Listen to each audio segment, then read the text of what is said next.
Mais que se passe-t-il à Atlanta? Les Faucons de Géorgie sont en plein envol depuis la blessure de Trae Young et on en vient presque à se demander, mais sont-ils meilleurs sans leur joueur star? Et c'est un petit peu ce qu'on va essayer finalement d'analyser dans cette vidéo. Quelle est cette nouvelle version des Atlanta Hawks qui joue sans Trae Young? Quel est son vrai niveau? Est-elle meilleure en défense? Est-elle meilleure en attaque? Est-ce que Jalen Johnson est en train de prendre finalement le lead sur cette équipe? Et peuvent-ils avoir de vraies ambitions de playoff sans Trae Young? Ou ont-ils finalement besoin de leur franchise player pour continuer à gagner?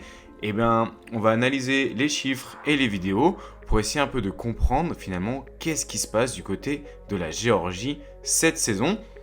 C'est une équipe qui a gagné beaucoup de matchs depuis le 3 novembre, donc depuis la blessure de Trae Young, et finalement c'est une équipe qui est plus équilibrée qu'on pourrait penser quand on regarde les stats.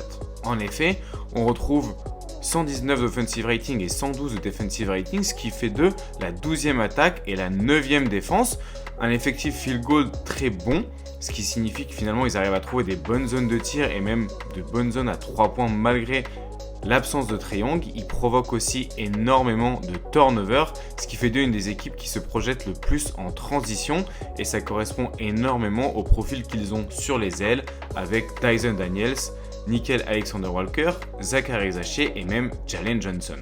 Donc finalement, on a une équipe remplie d'ailiers, une équipe qui joue finalement par moment sans meneur de jeu.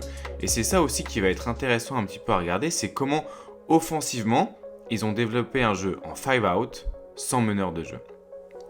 Cette approche, elle tourne beaucoup autour d'un joueur, un des joueurs qui touche le plus de ballons de NBA cette saison, Jalen Johnson. Et vous allez me dire, mais pourquoi c'était déjà pas le cas avant et comment ils arrivent à développer un jeu sans meneur de jeu tout simplement? Ils n'ont pas de meneur de jeu, mais ils ont des porteurs de balles. Ils en ont un ici avec Nickeil Alexander-Walker, un autre ici avec Jalen Johnson, un autre ici avec Dyson Daniels. Zaccharie Zaché peut aussi porter le ballon à certains moments, et même Onyeka Okongwu, le pivot, est un joueur assez doué de ses mains avec le ballon. Donc en fait, il joue avec 5 porteurs de balles. Et ça déjà, c'est très intéressant. La deuxième chose, c'est qu'il joue beaucoup du coup dans un petit peu un 5 out où ils essayent de libérer le plus d'espace possible avec le plus de joueurs possible derrière la ligne à 3 points. Ils sont tous plus ou moins capables de tirer, le moins bon shooter étant Dyson Daniels, mais on va voir qu'il trouve un petit peu des parades à ça. Ici on a donc d'abord un double drag, donc 2 écrans pour le porteur de balle, et on va vite se retrouver avec une situation où c'est Jalen Johnson qui a le ballon au poste haut. Vous voyez, ici Jalen Johnson a le ballon un petit peu au niveau de la ligne à 3 points, dos au panier, avec tous les joueurs à l'opposé du ballon. Et finalement, ça crée une certaine gravité ici et ça crée beaucoup plus d'espace de ce côté-là du terrain. Et justement, ils vont commencer, et ils le font beaucoup, à couper et à poser des écrans pour un petit peu forcer la défense à prendre des décisions. Et ici, on a vu une première coupe de Nickeil, on a vu une deuxième coupe ici de Zaccharie Zaché, finalement une troisième pour Onyeka Okongwu qui profite encore une fois de l'écran de Dyson Daniels et Zaccharie Zaché s'est positionné dans le corner et c'est un 3 points. Et en fait, on a énormément de situations comme ça avec les Hawks cette saison. On commence avec Jalen Johnson, on pose des écrans le plus possible et on enchaîne aussi les coupes vers le panier. Et comme on a plein de porteurs de balles, on a plein de joueurs qui peuvent attraper le ballon et le passer. Mais c'est beaucoup construit autour de Jalen Johnson. Regardez les stats depuis le début de saison. 10e joueur qui touche le plus de ballons en NBA.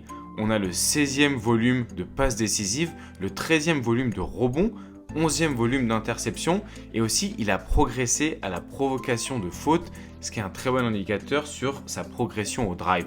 Et en fait, c'est pour ça qu'il est aussi important finalement dans ce système sans Trae Young.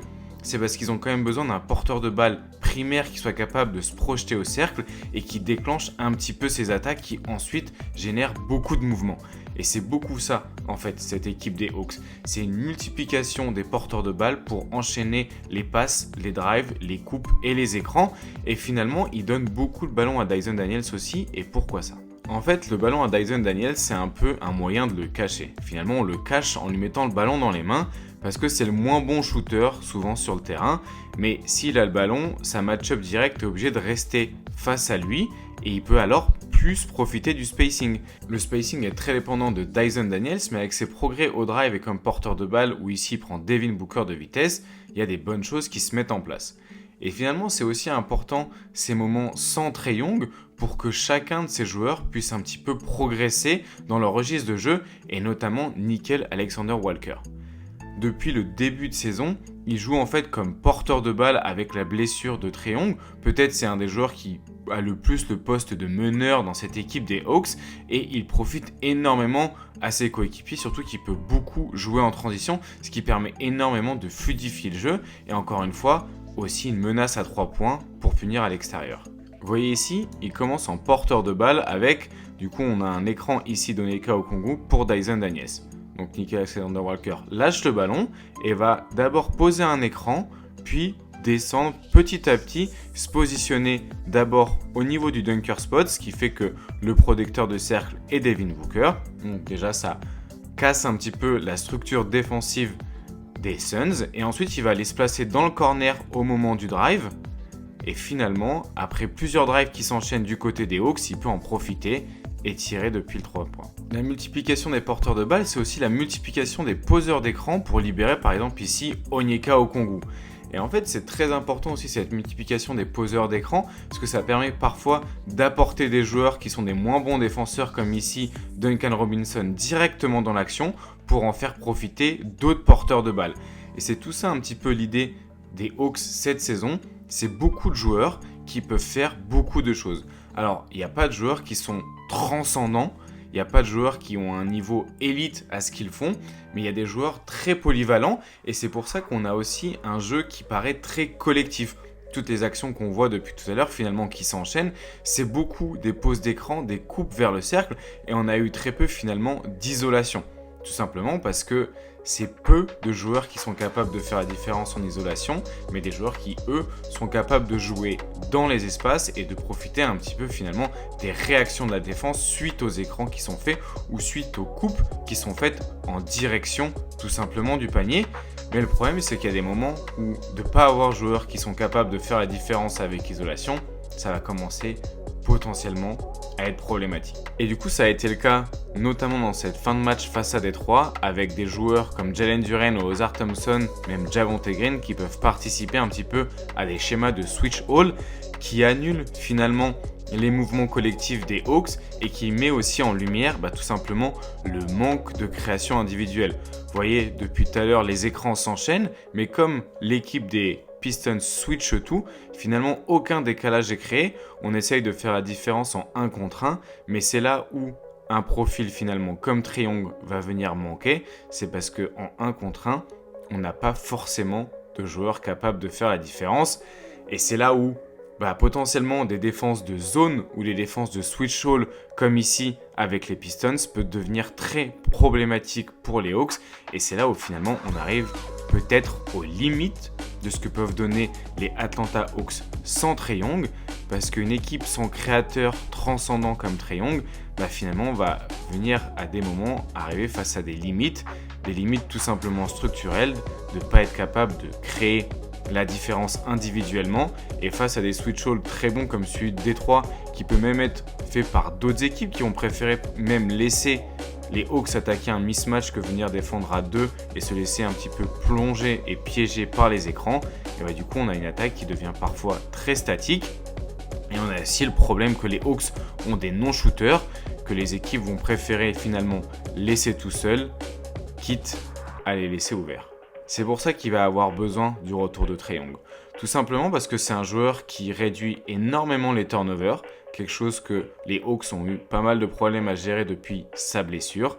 C'est aussi une équipe des Hawks qui ne va presque plus sur la ligne des lancers francs, alors que Trae Young est un joueur qui amène énormément son équipe justement sur la ligne des lancers francs. C'est aussi un joueur qui crée énormément de fréquences au cercle, là où les Hawks, malgré leur gros volume de transition, ne va pas tant que ça au cercle, et c'est tout simplement un joueur qui améliore la qualité de l'attaque sur demi-terrain, et les Hawks en ont grandement besoin. Par contre, là où les Hawks sont fantastiques sur ce début de saison sans Trae Young, c'est sur l'attaque de transition. En fait, comme on l'a vu avec Dyson Daniels, avec Jalen Johnson, Nickel Alexander-Walker ou même Zachary Zaché, cette équipe pose énormément de problèmes aux attaques adverses parce qu'ils peuvent switcher à volonté et ils ont une envergure et une capacité de créer des turnovers qui est absolument dantesque. Avec même Onyeka Okongwu comme pivot, l'équipe peut switcher à volonté et créer des interceptions pour se projeter le plus vite possible en attaque. Et c'est bien là où les adversaires des Hawks ont eu pas mal de problèmes. Et c'est là aussi que vient finalement la valeur ajoutée de ne plus avoir Trae Young, c'est de pouvoir avoir cette structure défensive très solide autour de ces joueurs-là qui peuvent switcher à volonté, mettre la pression sur le porteur de balle adverse. Mais tout simplement, au lieu d'avoir une équipe sans Trae Young, on pourrait avoir des rotations sans Trae Young avec de très bonnes défenses et une très bonne attaque de transition, avec peut-être Nickel Alexander-Walker comme meneur de cette seconde unité, et potentiellement avoir une autre type de line-up qui serait celle avec Trae Young, qui serait peut-être plus sur de l'attaque de demi-terrain avec d'autres types de défense, mais entre guillemets, il pourrait y avoir une synergie très positive à avoir les deux tout au long de la saison. Une équipe très portée sur la défense quand Trae Young est sur le banc et une équipe très portée sur l'attaque de demi-terrain, la création de lancers francs et la pression au cercle une fois que Trae Young est sur le terrain pour même pouvoir profiter tout simplement de sa création transcendante et sa capacité de trouver les joueurs dans les petits espaces. Et finalement, peut-être que ce passage sans Trae Young est une bonne ouverture pour la saison des Hawks qui peut apprendre à jouer sans sa star pour devenir une équipe encore plus complète sur toute la durée de la saison et même travailler justement toutes ces rotations sans leur joueur star pour les moments où en playoff, Trae Young devra être isolé ou tout simplement reposé parce qu'il sera attaqué côté défensif. Et une des armes dont on n'a pas encore parlé, c'est l'impact de Porzingis. Parce que oui, Porzingis a déjà joué quelques matchs malgré l'absence aussi de Trae Young et quelques blessures en début de saison. Et son spacing, sa verticalité crée énormément de bonnes choses, même pour l'équipe des Hawks, sans justement Trae Young. Il permet d'avoir un bien meilleur spacing. Regardez, une fois qu'il a le ballon ici au poste haut, c'est beaucoup plus difficile tout simplement pour protéger le cercle pour les Spurs. Et c'est une vraie menace. Et depuis son passage aux Celtics, il y a eu une certaine progression à la passe aussi et tout simplement à l'attaque de mismatch depuis le post-up, ce qui crée une certaine gravité à l'extérieur du terrain, mais aussi dans la raquette. Et finalement, ça peut permettre aussi d'avoir une autre approche défensive comme offensive, parce que les post-ups sont pas une action qui est énormément jouée, mais pourtant depuis ces actions de post-up, on va pouvoir créer tout simplement des cuts et des tirs à 3 points.